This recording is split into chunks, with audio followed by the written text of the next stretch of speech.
Halo Sobat Kompa dimanapun kalian berada, apa kabar? Alhamdulillah, meskipun saku kering, tapi minimal badan harus tetap sehat, biar kita bisa beraktivitas seperti biasa ya. Kali ini saya akan merangkum sebuah film judulnya Land of Dead, menceritakan tentang misi penyelamatan agen CIA yang dilakukan oleh beberapa orang pasukan khusus. Di mana dalam misi tersebut mereka harus berhadapan dengan kelompok teroris paling berbahaya di Asia Selatan. Wah, jangan-jangan komplotan Mang Adeng ini. Lalu akankah berhasil misi mereka? Daripada penasarin, mendingan kita langsung aja ke alur ceritanya. Tapi seperti biasa, sebelum itu saya sarankan Anda untuk makan permen terlebih dahulu, biar seancur-ancurnya muka kalian, sepahit-pahitnya hidup kalian, tapi setidaknya mulut kalian tetap manis. Ini dia, Land of Dead. Seleketap.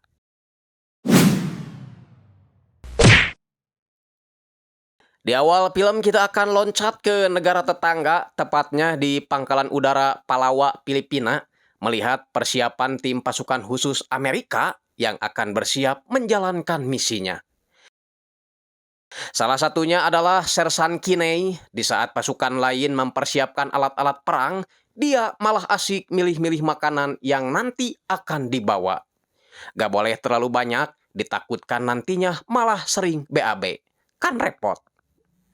Tak lama kemudian atasannya datang. Ini adalah Kapten Sugar yang menyuruh Kinney agar segera mempersiapkan dirinya karena sebentar lagi mereka akan berangkat dan akan melakukan terjun bebas dari ketinggian 14.000 kaki. Sebagai catatan, si Kinney ini belum berpengalaman, artinya ini adalah kali pertama dia menjalankan tugas. Menurut informasi, target yang mereka cari berada dalam pengintaian Ujang Petrov, pedagang senjata yang berasal dari Rusia dan juga mantan agen KGB. Sebagai orang baru, Kinney banyak bertanya soal persiapan kepada para seniornya, termasuk sarung tangan si senior yang menurutnya itu sering dipakai oleh para ojek online. Perkenalkan juga pria paruh baya ini, namanya Kapten Reaper. Dia adalah seorang pilot drone senior yang bertugas membantu tim darat selama di lapangan dan memiliki izin menembakkan rudal dari jarak jauh. Hanya saja saat ini dia lagi galau karena di satu sisi dia ada tugas misi, sedangkan di sisi lain istrinya di rumah sedang hamil besar. Menyuruh anak-anaknya menelepon kantor jika terjadi sesuatu pada ibu mereka. Get your sister to go. All right, well, why don't you call... Look, okay. Masalahnya, di kantor rekan-rekannya sedang menonton Liga Pegadaian, otomatis suasana akan sedikit riuh, takutnya bila ada yang nelepon jadi gak kedengaran. Untuk itu, dia meminta rekan-rekannya itu untuk mengecilkan volume TV. I got a favor to ask you. It goes into labor. She's gonna call that phone. Why don't we just keep this volume down? Man, it's history. It's about Lucy, Virgil. It's important. Balik ke helikopter saat pilot memberitahu kalau lokasi mereka sudah dekat, tim pun bersiap sambil mewanti-wanti Kinney agar berhati-hati dan fokus pada alat komunikasinya. Jangan sampai misi mereka kali ini hanya untuk membantu menyelamatkan dirinya. Di saat yang lain belum begitu percaya pada kemampuan Kinney, Kapten Sugar justru percaya mengingat setiap prajurit yang bertugas akan memiliki peran penting di dalam tim. Is this your first mission in theater, JTAC? Second. We're about to head into a shitstorm. Last thing we need in this op is have to save your ass. Remember your training. Not gonna need these. Let's get our masks on. Let's get to work. Stay on your comms. Good to go. I see you fuckers on the beat! Walk in the car!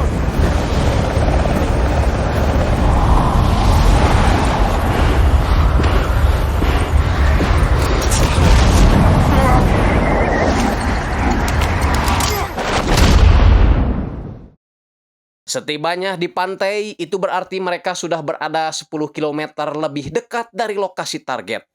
Dan mereka akan terus terhubung dengan Reaper yang sudah mempersiapkan pesawat tanpa awaknya jika ada sesuatu terjadi pada tim lapangan.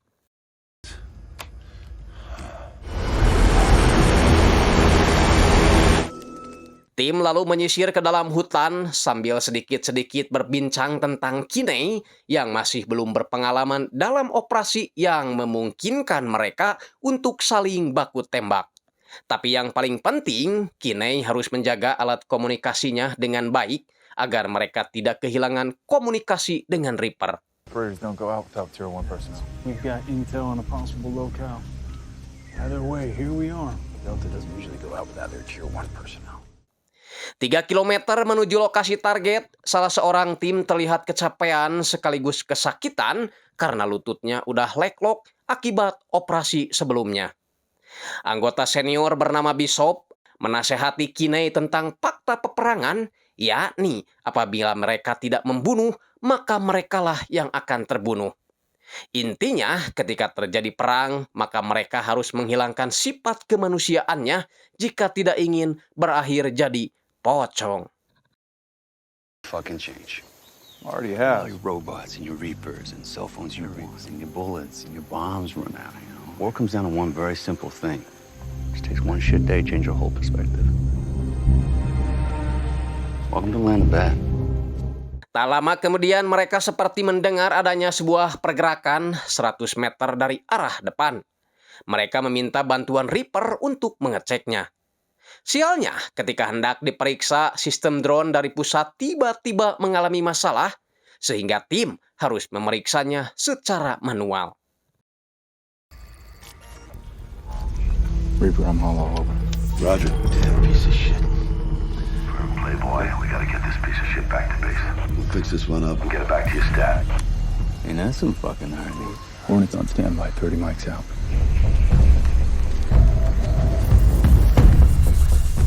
Dan setelah diperiksa, gerakan mencurigakan itu adalah babi, Sobat Kompa. Singkat cerita, mereka akhirnya tiba di lokasi tujuan, mengintai dari kejauhan di mana tempat itu dijaga oleh beberapa orang penjaga. Tim pun kemudian berpencar agar bisa melihat tempat itu di berbagai arah. Let's push down.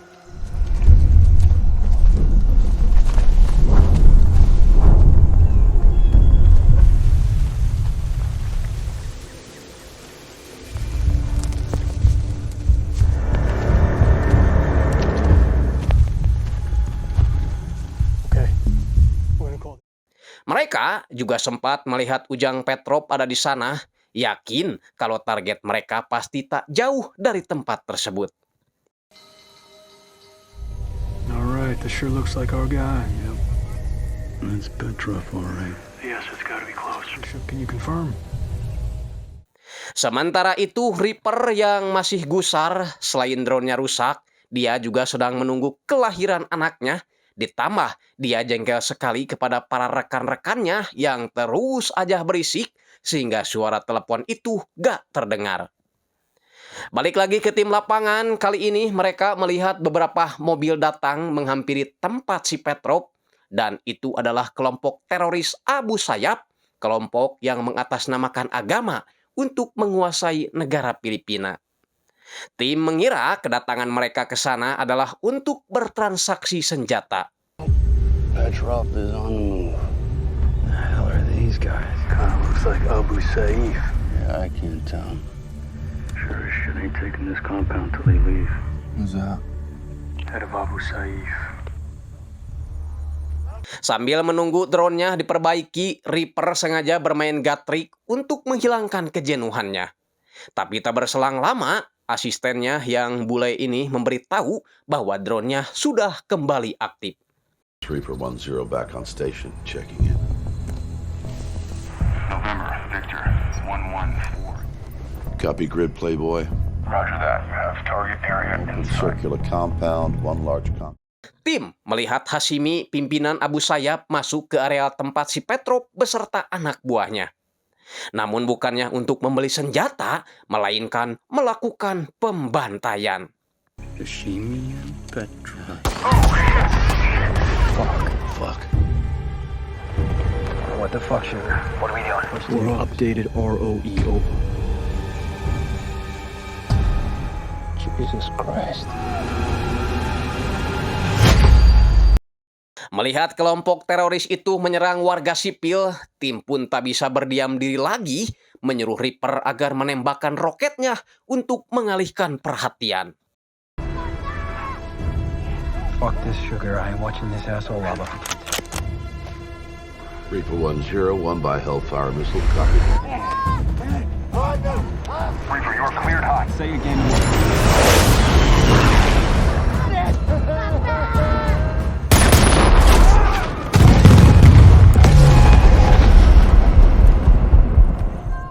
Run, kid, run. Masalahnya, Kinney tak sadar kalau dia sedang berada tepat di atas pintu gua persembunyian musuh. Hingga Kapten Sugar menyuruhnya diam dan tidak banyak melakukan pergerakan. On one. In position. On one.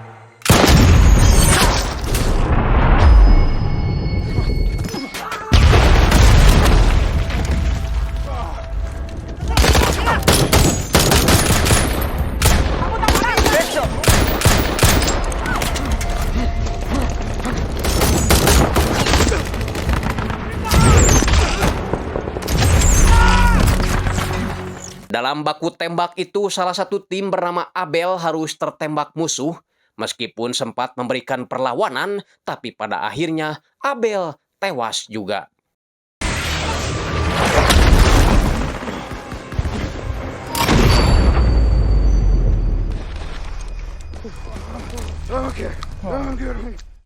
Kapten Sugar menyuruh Kinney untuk tetap fokus, lalu meninggalkan Abel karena Abel sudah tewas.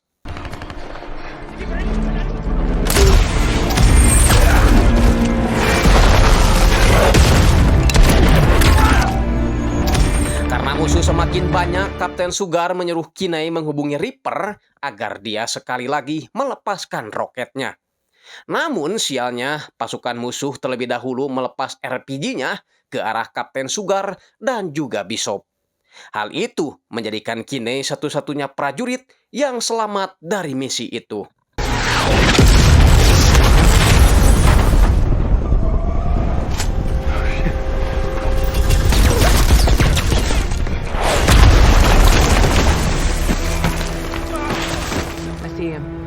Stay with him. Kinney yang panik segera memberitahukan posisinya kepada Reaper dan dia ingin Reaper terus memantau perjalanannya menuju lokasi penjemputan. We're here, Playboy. Let's do this by the numbers. I'm headed northeast. November Roman. Scan forward 500 meters. Make sure they're... Yeah, area's clear. Playboy, He's freaking out. You gotta helicopter is inbound to the evac point. We gotta move, man. Let's go. Come on, soldier. Saat berada di dekat sungai, Kinney mendengar ada suara truk yang mendekat ke arah dirinya. Dia pun langsung bersembunyi di bawah pohon rungkad setelah dikonfirmasi bahwa itu adalah kelompok Abu Sayyaf.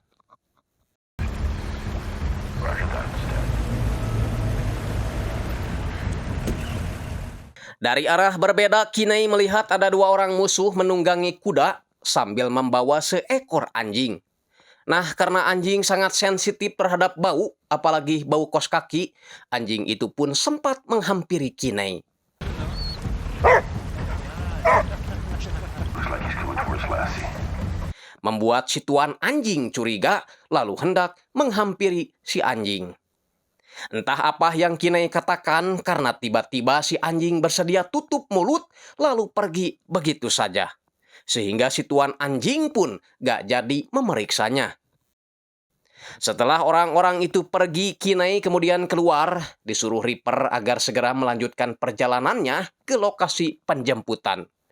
Biar gak terlalu tegang, Reaper sengaja ngajak ngobrol Kinney, bertanya tentang dari mana dia berasal. Secara kebetulan, ternyata mereka berasal dari kota yang sama, yaitu Ohio. Bercerita kalau sebelum dia ditugaskan ke Filipina, dia sempat berada di Ohio tapi untuk menguburkan ayahnya. Membuat Reaper langsung minta maaf sambil mengucapkan bela sungkawa.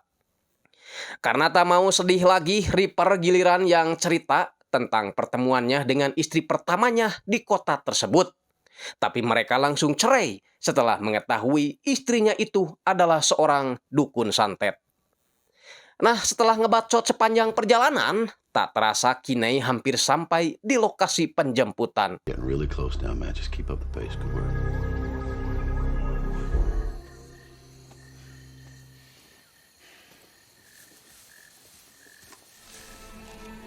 ETA on the Hilo. Reaper, how's my path to the LZ? Sayangnya, saat helikopter datang dan bersiap menjemput, tiba-tiba Playboy, I had your position marked.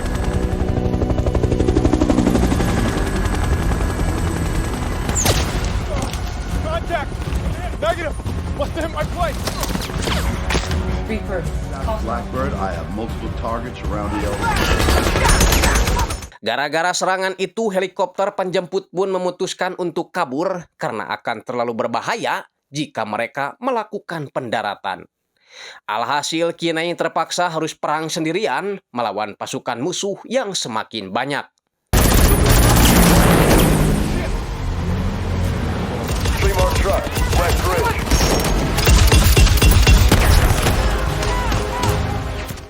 Untungnya, Reaper dengan cepat menekan tombol roket untuk membantu Kinney dari kejauhan.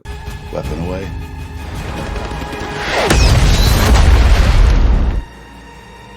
Target is down. Now get the fuck out of there. Tapi masalahnya, musuh dari arah berbeda kembali datang karena mereka mendeteksi adanya sinyal radio yang dibawa Kinney. Satu jet tempur Amerika pun diturunkan untuk membantu Kinney yang kini sedang berjuang seorang diri.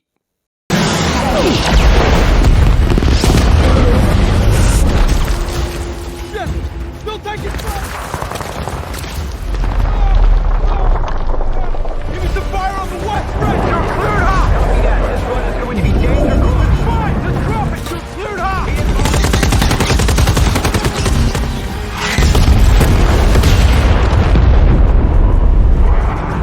Playboy, I am Winchester. Good shooting. These fuckers know we're up here now, so. Setelah berhasil selamat, Kinney menanyakan lokasi penjemputan selanjutnya kepada Reaper karena dia sudah banyak kehabisan tenaga. Reaper menjawab kalau lokasinya ada di atas bukit dan Reaper yakin Kinney tak akan suka mendengarnya. Tapi mau tidak mau, Kinney harus berjalan secepatnya karena dia hanya punya waktu 90 menit saja ke tempat itu jika dia mau selamat. Seperti biasa untuk menemani Kinney selama perjalanan, Reaper menyuruh Kinney untuk mendengarkan ceritanya biar perjalanannya tidak begitu terasa. Di sini terkuak bahwa dulu Reaper juga sempat mendaftar jadi pilot sungguhan, tapi karena dia mah tidak punya sesajen untuk dibagikan pada orang dalam, dia pun akhirnya tidak diterima dan berakhir seperti sekarang jadi pilot drone. Tapi meskipun hanya sebagai pilot drone dan memiliki gaji pas-pasan, dia ini pernah gonta-ganti istri sebanyak 4 kali dan memiliki 8 anak dari lubang yang berbeda-beda. Sungguh, perjalanan hidup yang mengesankan, pernah mendaki beberapa gunung kembar dan memasuki lubang gua dengan kelebatan hutan yang berbeda-beda. Nah, karena terlalu fokus mendengarkan curhatan si Reaper, Kinney jadinya tak konsentrasi, menginjak tai kotok lalu jatuh ke bawah sungai. Masalahnya, drone menemukan ada beberapa orang yang sedang menuju ke tempat Kinney, sedangkan senjata Kinney tersangkut di akar pohon. Jadinya, Kinney hanya menggunakan pistol untuk melawan mereka.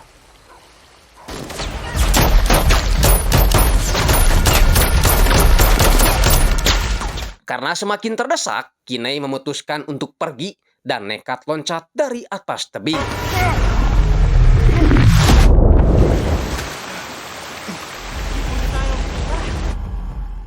Meski sempat bersembunyi di antara bebatuan dan nyamar jadi bangkong untuk mengelabui musuh, Kinney akhirnya tertangkap juga.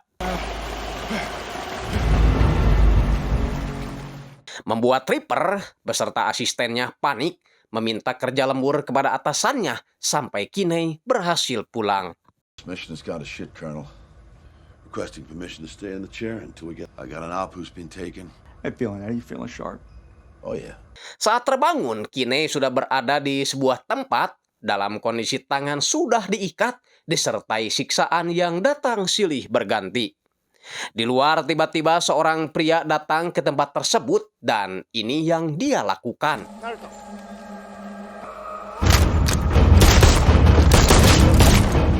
Yah, itu adalah Kapten Sugar yang ternyata masih hidup. Kapten Sugar dan Bishop sebenarnya bisa selamat dari tembakan RPG itu, tapi sayang keburu ditangkap oleh para teroris. Untuk itu, sekarang dia ingin mengajak Kinney menyelamatkan Bishop, meskipun dia sendiri tidak tahu lokasi Bishop disekap. Sebelum pergi terlebih dahulu, mereka mengambil senjata di tempat itu sebagai bekal persiapan mereka menghadapi para teroris.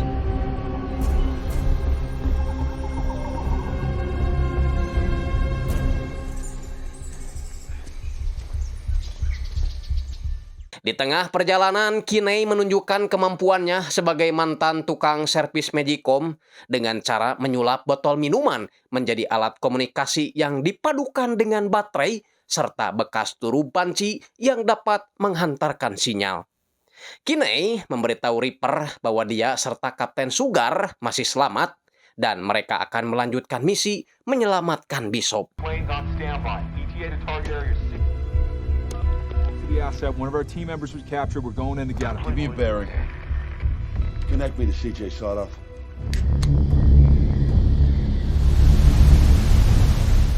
Singkatnya, mereka sudah berada di markas Petrov yang kini sudah diambil alih kelompok Abu Sayyaf.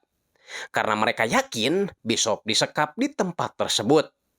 Kinney menyarankan Kapten Sugar agar memanfaatkan roket drone Reaper untuk membantu mereka menyelamatkan Bishop. Setidaknya ada 3 titik yang harus mereka serang sebagai pengalih perhatian agar mereka bisa masuk dengan leluasa ke titik lokasi. Strategi Kinney itu semakin membuat Kapten Sugar bangga. Meskipun pangkat Kinney masih linmas, tapi dia sudah menunjukkan kecerdasan yang luar biasa. Strategi itu Kinney sampaikan kepada Reaper agar Reaper mengetahui titik mana saja yang harus dia serang. Tapi masalahnya, jam kerja Reaper sudah habis dan sekarang dia harus berganti sip dengan yang lain. Reaper sempat menolak pergi karena merasa tugasnya belum selesai. Let me get you up. There's no fucking way. I'm off this IA, no one MIA, and I get 2 fucking nut jobs. I'm not finished. Oh, come on, Virgil. Gonna pull rank on me? Due respect, this is Reaper's op. We should be allowed to. Tapi karena atasannya terus memaksa, Reaper akhirnya ngalah. Balik lagi ke tim lapangan di mana kali ini Kapten Sugar memberikan beberapa kode darurat kepada Kinney sebelum mereka memasuki tempat berbahaya itu. Karena mereka harus bergerak cepat sebelum roket pertama dihantamkan ke tempat tersebut. I'll handle the rest. Sir, we gotta keep this quiet for as long as we can. You ready? Let's do it.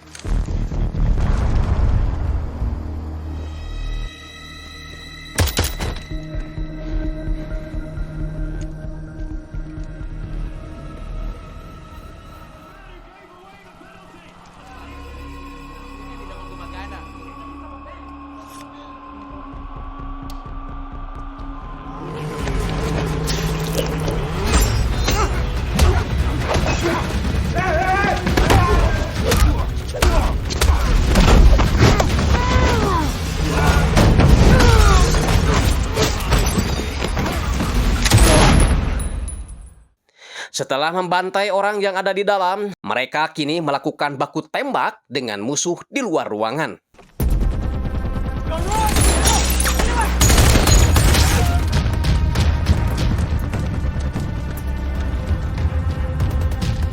Dalam insiden baku tembak kali ini, Kapten Sugar sempat terkena peluru musuh, tapi dia tetap berusaha melawan.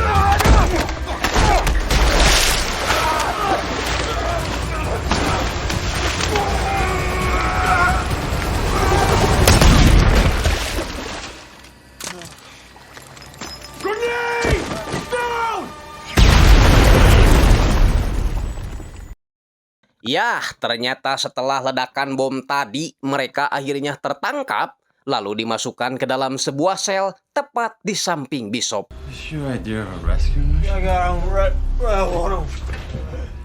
You look like ass. Air Force. Yeah, we're in the best spot.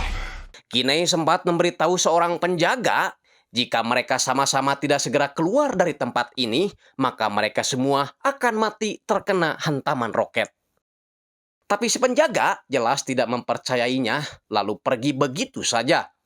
Kapten Sugar berpesan kepada Kinney, seandainya Kinney bisa keluar dari tempat ini, maka sebisa mungkin dia harus menyelamatkan Bishop. Sementara dirinya gak perlu diselamatin, toh dia sudah merasa akan mati hari ini. Ucapan Kapten Sugar itu akhirnya menjadi kenyataan setelah dia dibawa para penjaga untuk menghadap Hashimi. Dan tanpa basa-basi lagi, pimpinan teroris itu langsung mengeksekusi mati Kapten Sugar saat itu juga. Di saat Kinney sedang meratapi kepergian kapten yang paling dihormatinya, justru dia kali ini yang dapat giliran dipanggil untuk diinterogasi.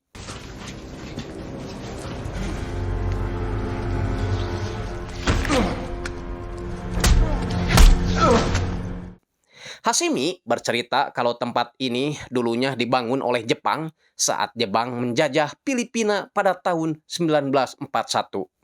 Lalu saat Jepang kalah, tempat itu dibiarkan kosong hingga pada tahun 91 tempat itu jatuh ke tangan kelompok Abu Sayyaf. Kinney mengaku tidak peduli dengan sejarah tempat tersebut karena yang dia khawatirkan adalah roket yang sebentar lagi akan menghantam mereka. Tapi Hashimi malah marah menganggap Kinney sedang menggertaknya. Alhasil, dia memukul Kinney dengan palu hingga membuat gigi Kinney rungkad satu.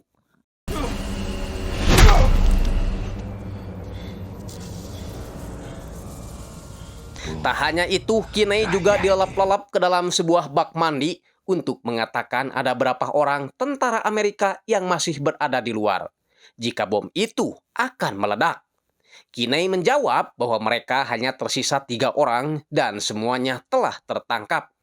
Kalaupun bom itu diluncurkan, itu bukanlah instruksi dari prajurit lain, melainkan dari dirinya sebelum tertangkap.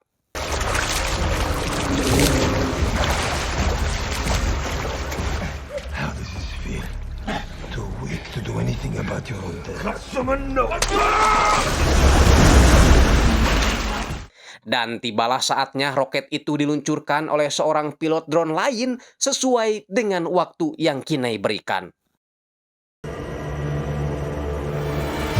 Ready to fire.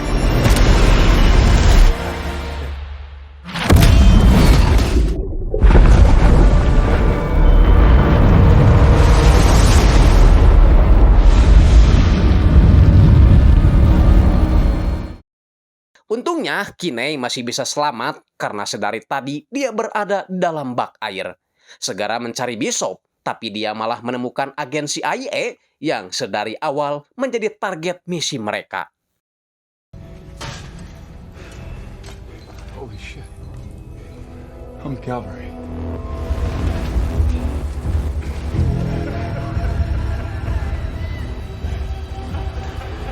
Setelah masuk ke ruangan lain, dia sudah ditunggu oleh Hashimi yang sudah bersiap dengan pisaunya. Tapi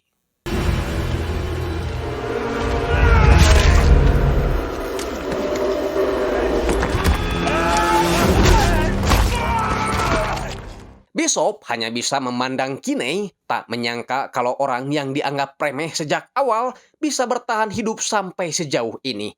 Dan sekarang malah Kinney lah yang menyelamatkannya. Good? Come on, we gotta move. Setelah itu, Kinney coba menghubungi pusat drone karena dia ingin membatalkan peluncuran roket berikutnya. Tapi sialnya, orang-orang koplok ini malah asik nonton Liga Pegadaian.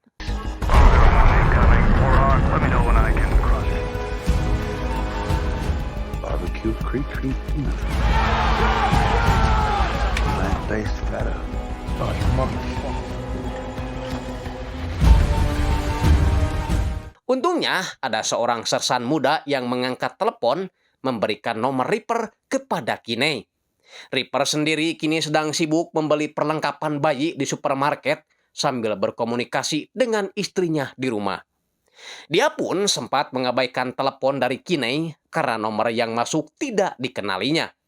Tapi karena penasaran, dia pun menelepon balik nomor tersebut, kaget karena itu adalah Kinney yang ingin membatalkan peluncuran roket. Alhasil, dia pun segera pergi setekah pola untuk membatalkan serangan itu. Lining up for the final run. One. Hold. Motherfucker. That's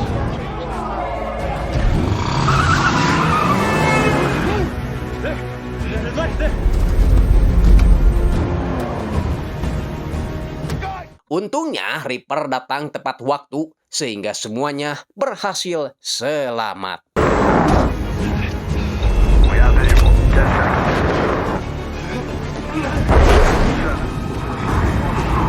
Bone 01 aboard. Bone 01. They copy? Yeah. Dari kejauhan, Kinney terlihat melambaikan tangannya ke arah kamera sebagai tanda terima kasihnya kepada Reaper. Reaper kemudian berjalan ke ruang tengah, langsung emosi melihat posisi telepon sengaja tidak diaktifkan karena orang-orang koplok ini tidak mau keganggu saat nonton bola. Dia pun kembali maju ke depan, mengingatkan adanya orang-orang yang mempertaruhkan nyawa demi negara di luaran sana, dan sekarang mereka lagi membutuhkan bantuan. Tapi mengapa orang-orang di sini terkesan cuek dan tidak menghargai pengorbanan mereka? Reaper pun melampiaskan kekesalannya dengan cara seperti ini. Hell you think you're doing? Maka can lunas eta TV euy. Kinney dan Bishop akhirnya bisa bernapas lega setelah hampir tewas mengenaskan di negeri orang. Kabar gembira juga datang dari asisten si Reaper yang katanya akan melangsungkan pernikahan minggu depan dengan pria paling tampan di kampungnya. Dia ingin Reaper menjadi pengiring pengantinnya karena dia sudah menganggap Reaper sebagai ayahnya. Be one of the greatest privileges. You know. Thank you. Whoa, okay. Run this round. Dan tamat. Baiklah Sobat Kompa, itu tadi rangkuman cerita dari film Land of Bad. Mudah-mudahan kalian suka dan mengerti dengan apa yang saya sampaikan. Mohon maaf apabila ada salah-salah kata atau kata-kata yang menyinggung perasaan kalian, karena ini hanyalah hiburan semata. Pesan yang dapat kita ambil dari film ini adalah jangan pernah menyepelekan orang lain, karena bisa jadi orang yang disepelekan itu memiliki kemampuan yang tidak kita miliki.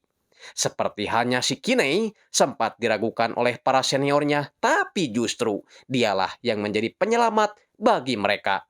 Saya Andreas Bawok pamit. Wassalamualaikum warahmatullahi wabarakatuh. Adios. Pramios.